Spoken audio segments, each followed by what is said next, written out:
Hello everyone, I am the Medic Kirby, and welcome to my channel, The Commander Tavern. The Commander Tavern is a channel dedicated to my favorite Magic the Gathering format. The Brewery is a series on this channel showcasing my spicy brews and other deck techs.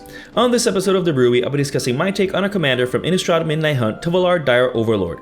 If you like this deck or any of the cards I'll be mentioning throughout the video, please consider using my TCG Player affiliate link when purchasing those cards. You can find that link down in the description. It'll really help out the channel. The best way you can help support the channel is by Patreon. For just $1, patrons get early access to certain videos on YouTube. In fact, patrons got a chance to see this video earlier. You can also support my channel for free by simply liking, subscribing, and sharing, which also helps out a lot. You can join my Discord server for free if you want to join the Commander Tavern community. All pertinent links are down in the description. Alright, let's get back to the episode. Tovolar is a 3/3 human werewolf for 1 generic, 1 red and 1 green. Very clearly a lord for werewolf tribal. We all finally got the werewolf commander we've been wanting since Wasi dropped the ball with Ulrich in the previous Innistrad block. The reason why is because Tovolar can transform all of our human werewolves. Now, it should be noted that the reason Tovolar can transform all of our human werewolves is because the old werewolves can transform via effects that specifically and literally transform them, but new werewolves can only transform when it changes from day to night. This distinction is super important, and I get into it in greater detail later on. For now, Tovolar works because his wording changes old human werewolves and he changes day into night. As if that weren't enough, he's a card advantage engine in the command zone since you draw a card whenever a wolf or a werewolf you control deals combat damage to a player. With the way it's worded, you draw a card per creature connected, which is amazing. And this is just his day-bound side. His night-bound side, Tovolar the Midnight Scourge, brings some more advantage. If it's night, he enters the battlefield in this way, a 4/4 with the same combat damage trigger as his day-bound side, which is amazing since you don't lose the best part of him when he transforms. However, while this side won't transform your werewolves, you get a pump effect similar to Keswick Wolf Run, but without having to tap Tovolar, meaning that you can sink all of your mana into Tovolar himself in order to potentially kill an opponent via commander damage. So, while the deck is meant to overwhelm the board with all of the wolf tokens and werewolves, you can still take out an opponent with Tovolar, which is a nice bonus. Fortunately though, Tovolar isn't the only way to transform werewolves. Naturally, the deck is running the Celestis and Isochron Scepter, which is meant to be imprinted with Moon Mist.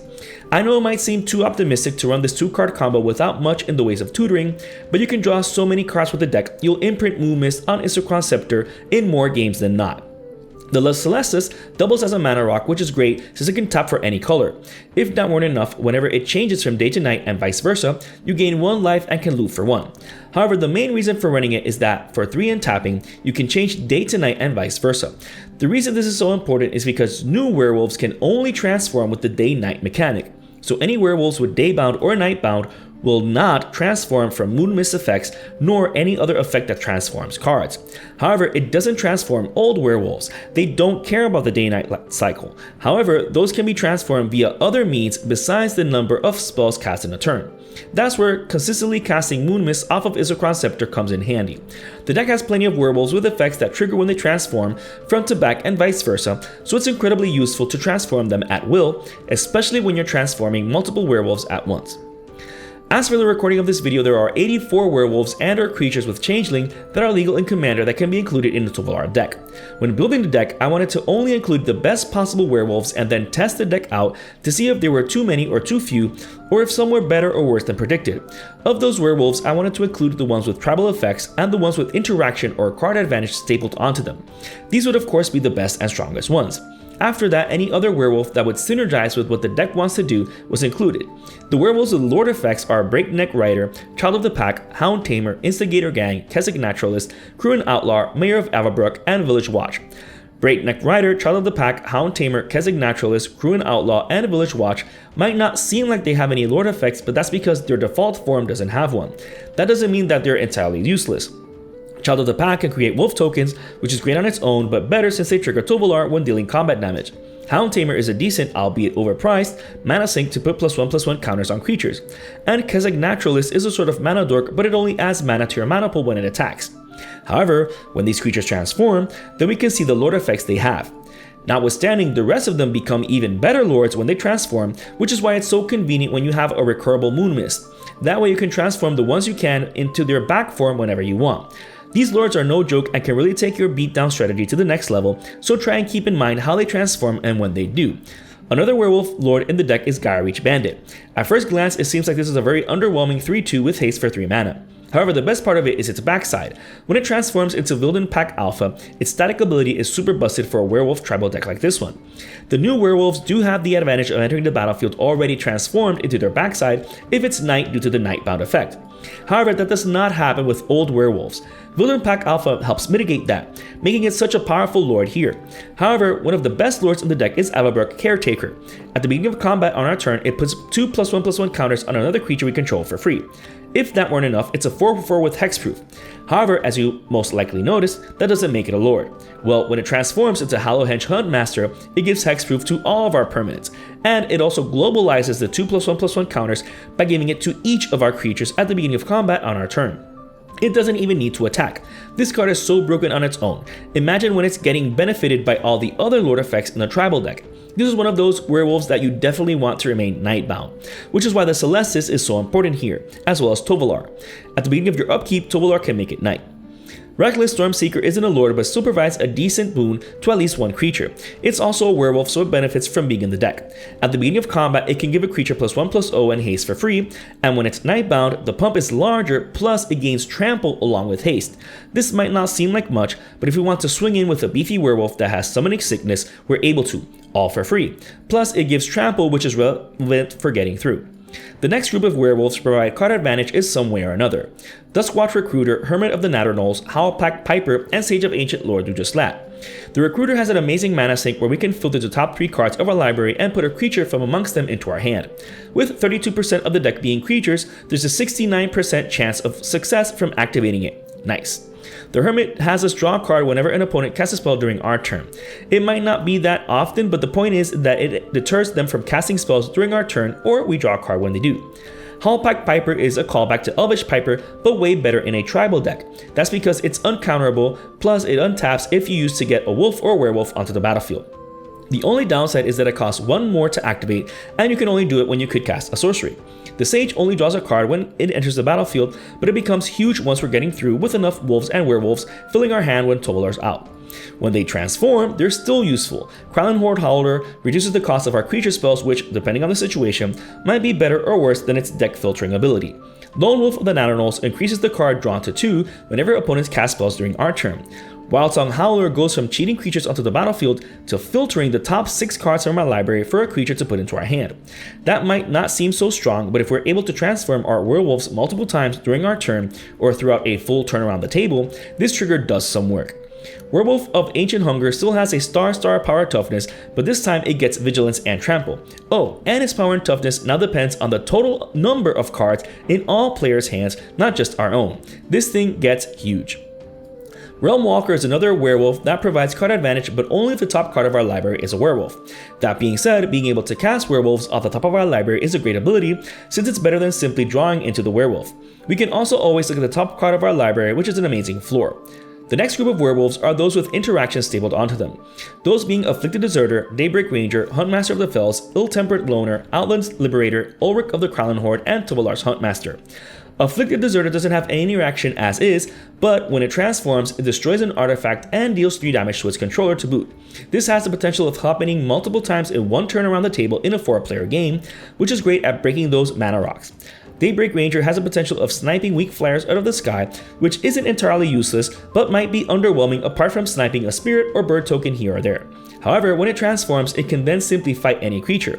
With all of the pump effects in the deck, it can now kill off any creature and not just flyers with 2 toughness or less. Huntmaster of the Fells, one of the best werewolves ever, creates a 2/2 wolf token when it enters the battlefield and transforms into this side. It also gains us 2 life, but the wolf token is more useful thanks to its interaction with Tovolar and some of the lords in the deck. When it transforms into its backside, it deals 2 damage to an opponent and any creature they control. This is great against hate bears, which can be quite problematic against aggressive decks like this one. Ill-Tempered Loner is already a great card on its front side since it has fire breathing, plus it deals damage to any target equal to the damage it receives. So if it's blocking or blocked by a fatty, you can retaliate in kind, potentially killing off a creature or even a player. While it's Nightbound, the effect is even better since it deals damage whenever any permanent we control receives damage, not just itself, and it still keeps its fire breathing. Such an amazing lord as well. Outland Liberator can be sacrificed for just 1 mana to get a naturalized effect. Fortunately, it still has that effect when Nightbound. Better yet, it does that effect whenever it attacks, so you don't have to sacrifice it unless it is an emergency. Ulrich, while a terrible werewolf commander, is actually amazing in the 99 of a Tovolar deck. Whenever it enters the battlefield or transforms into this side, he gives +4/+4 to any creature, including himself. While the pump is good, it's when he transforms that he gives a better effect. When he transforms, he can fight any non-werewolf creature you don't control. The only downside is that he's tied to creature type, but fortunately the creature you want to fight isn't a werewolf, changeling, or misfold Ultwist. Tovolar's Huntmaster is good because it creates a 2/2 wolf when it enters the battlefield. However, when it's night, it creates 2 wolf tokens instead. However, more importantly, it's an amazing mana sink to help deal with creatures. Paying 4 mana to have any wolf or werewolf we control fight any creature we don't control is amazing creature removal. Modern Shaman provides another form of interaction, although it's more a stacks piece than anything. Well, when it's transformed at least. Tovolar's Mage Hunter really hurts Storm players as well as any other player that casts spells. However, while transformed, it has the potential to stall Storm players until they're able to deal with it first. Even then, in a pod without Storm players, it'll still get the pain around, which is still an amazing floor. Scorned Villager and Weaver of Blossoms are the final werewolves of the section. They benefit from all of the tribal effects but also help accelerate the deck by being mana dorks. The deck being green takes advantage of mana dorks and land-based ramp, but these are the only dorks here. There really isn't any need for any others, especially since these can provide even more mana via their backsides. These might seem like just synergistic mana acceleration, but it's more than that. They can accelerate our deck or smash face otherwise. They are always useful. After seeing all of the werewolves in the deck, now let's see those effects that affect all or most of our creatures. Starting with some standard fare like Herald's Horn and Urza's Incubator. These help reduce the cost of those more expensive werewolf spells. Keep in mind that we do want to be able to cast at least 2 spells during our turn when it matters, particularly to transform old werewolves into their front side at the beginning of the next upkeep, or changing from night to day at the beginning of the next upkeep. The Horn has the added bonus of potentially giving us a free draw during our upkeep. Obelisk of Erd, Vanquisher's Banner, and Coat of Arms are some more obvious includes since these serve to pump our werewolves, which should be the creature type chosen. It bears mentioning that for all creature type effects in the deck, the correct one to name is Werewolf. Just be careful when playing Coat of Arms against other tribal decks. Unnatural Growth doesn't care about the creature types and just doubles the power of all of our creatures each combat step. This is so good in a deck like this one that cares about smashing face. Keep in mind that this is each combat, so it also triggers on opponents' turns, potentially making them think twice about attacking into us. Aggravated Assault is another combat trick in the deck, allowing us to sink mana into getting another combat phase. If we have both of these enchantments in play, getting a second combat essentially quadruples our creature's power. Another one octuples it, and so forth. Exponential effects are so incredibly fun. Since the deck has some mana dorks, it is possible to get even more combat phases if you untap them each time. However, Cloth Unraveled Ancient is also included in the deck. While Cloth is obviously not a werewolf, it has the potential of giving us infinite combat steps with Aggravated Assault. However, while that's an amazing ceiling, its floor is the main reason it's in here. If we're drawing a bunch of cards off of Tovolar, Cloth helps us cast them. Being a 4/4 flyer with haste is no joke either. Keswick Wolfrun is another way to use up all that mana as an amazing mana sink. This ability is already on Tovolar's Nightbound side, but being on a mana producing land means that it doesn't take up a slot on the deck. Being able to sink a ton of mana into this and making Tovolar potentially take out an opponent is amazing. However, it can also just be used to pump any of our other creatures. Speaking of pumping our creatures, Bloodline Pretender and Metallic Mimic are the last quote-unquote werewolves of the deck. Bloodline Pretender is a wolf, human, and werewolf, which is great, but the Mimic is only a werewolf as it enters the battlefield when we choose it as such. In any case, giving a +1/+1 counter to our werewolves when they enter the battlefield gives that extra push that can make all the difference. Arlen Cord and Arlen the Pack's Hope, the deck's only planeswalkers, are naturally here given how they synergize with most of all the strategies of the deck. The former can give +2/+2, vigilance, and haste to one of our creatures, which is no joke, especially since she gains loyalty while doing so. She doesn't even lose loyalty with her next ability, which creates a 2/2 wolf token, which then transforms her. Getting that wolf token is good enough here, but now being able to give all of our creatures +1/+1 and trample all while gaining loyalty is amazing. She then has interaction with her -1 ability, dealing 3 damage to any creature. However, doing so transforms her back. We can choose to keep her like this though and keep spamming her first ability until we can ultimate her, getting that sweet emblem. While not a particularly powerful emblem, giving haste to all of our creatures as well as making them tap to fight means being very able to wipe the board of blockers to then alpha strike the table in a subsequent turn. The second Arlen gives our creature spells flash, as well as having them enter with an additional +1/+1 counter on them, which is amazing. It also allows us to keep our mana open for interaction or cast a creature in response to blocks. This ability makes opponents very nervous. Her -3 creates 2 2/2 wolf tokens, which is great, even if she's losing 75% of her starting loyalty to do so. While you can't control when Arlen transforms, since Tovolar and the Celestis force a time change, you can sort of manage it better that way. Her Nightbound side does enter that way if it's already night at least. Her +2 gives mana, which is good. Her 0 ability turns her into an indestructible 5/5 with haste and trample, which is nothing to scoff at, since she'll enjoy all of the boons that werewolves get. Molten Echoes and Kindred Charge help with doubling down on our werewolves, which is amazing for going aggro. Not only that, but the tokens created by Molten Echoes are faithful to the side of the creature entering the battlefield. So if your werewolf entered Nightbound, that side is the creature token that will be created. So good. Same goes with Kindred Charge. If all or most of your werewolves are as their backside when you cast it, it'll copy your creatures as they are, which can be incredibly overwhelming if you have those powerful lord effects in play. Speaking of, Cult of the Waxing Moon loves it when your werewolves transform back and forth. You get a wolf token each time your human werewolves transform into non-human werewolves.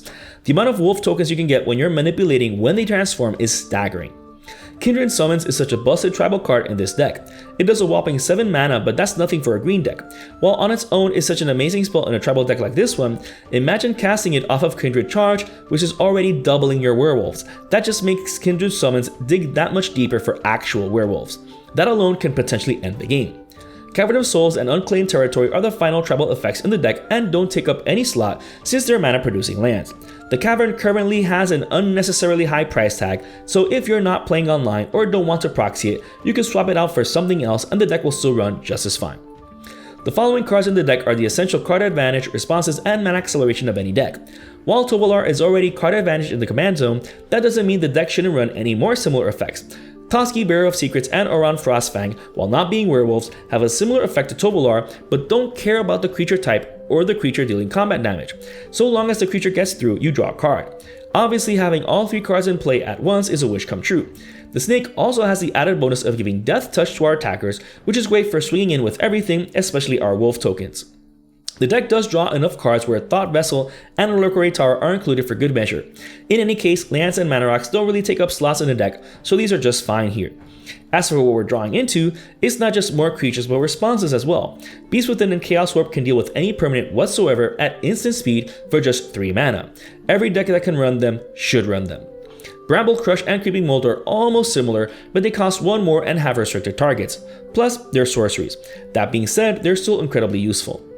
Decimate can hit 4 different targets, but you have to have legal targets for all of them. If you've even missing one, you can't cast it. If a target is changed, then the spell fizzles as well, so be careful. Heroic Intervention and Rapid Vigor are the deck's protective effects against opponent's own interaction. The last thing we need is a board wipe sending us back. Fortunately, most Wrath effects don't have the can't be regenerated clause, so Rapid Vigor will still save our creatures more often than not. Farseek, Nature's Lore, 3 Visits, Scryshroud Claim, Ranger's Path, Hunting Wilds, and Reshape the Earth are the deck's land-based ramp spells, taking advantage of being green. The best thing about the first 6 spells is that they can get dual-type lands, which is pretty clutch since the deck is running 5 of them. Reshape the Earth is just stupid good, plus it can get any land, even the utility ones. Plus, it's not that hard to cast given the deck's ramp. Speaking of, Sword of the Animus and Sword of Hearth and Home are some more land-based ramp effects. The deck is already wanting to attack opponents, so we're bound to have a creature that can carry these. Besides the relevant protection of Sword of Hearth and Home, since it blinks a creature, it's a great way of quote-unquote transforming an old werewolf. If we blink a werewolf that's at its backside, it returns as its front side. Keep in mind that this will not happen with night-bound werewolves, since they enter as their backside form if it's night. Soul Ring is the only other mana rock in the deck. Since the deck is green, it doesn't need any non-utility mana rocks, but it's Soul Ring, so you might as well include it. It's a net positive in mana generation.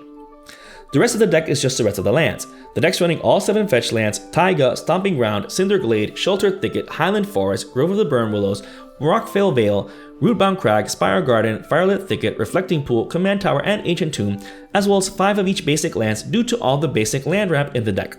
As with all of my deck techs, you do not need to run the more expensive mana acceleration pieces like Taiga or Ancient Tomb if you don't have them, won't proxy them, or aren't playing online.